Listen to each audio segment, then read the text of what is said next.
In this morning's Money Watch, helping young adults in this tough economy.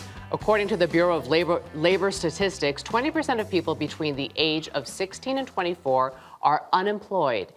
And the 2008 U.S. Census found that 15 million young adults live with their parents. So, what can parents do without going broke themselves? Here with some advice is Early Show financial advisor Ray Martin. Good morning, Ray. Good morning, Julie. First of all, how do you figure out if you can even afford to help your kids? Yeah, and it breaks down like this.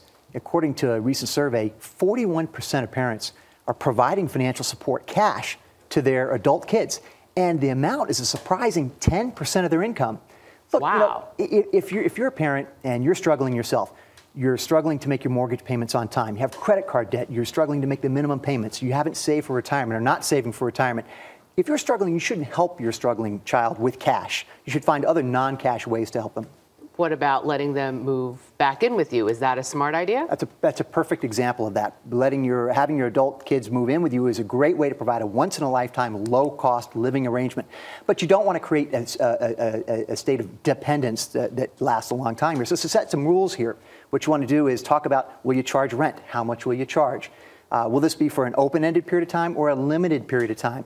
What about household duties? Are you going to help with those? Curfews, having visitors, sleepovers. It's a whole new meaning when your adult kids are involved. Yes, it is. Think about the movie Failure to Launch and you get the idea here. But it can be a great way to help. And about 15 million adults, kids are living with their parents now. All right, what about medical insurance? Is there a way a parent can help an adult child with medical insurance? Yeah, absolutely. According to the new healthcare reform rules, starting September 23rd, employer-provided health plans are required to allow their parents to keep their adult kids on their health insurance up to age 26. This can be an ideal way to continue health insurance, particularly for an adult kid who doesn't have a job right now, can't get coverage, or who has pre-existing conditions and coverage would be otherwise unaffordable for them.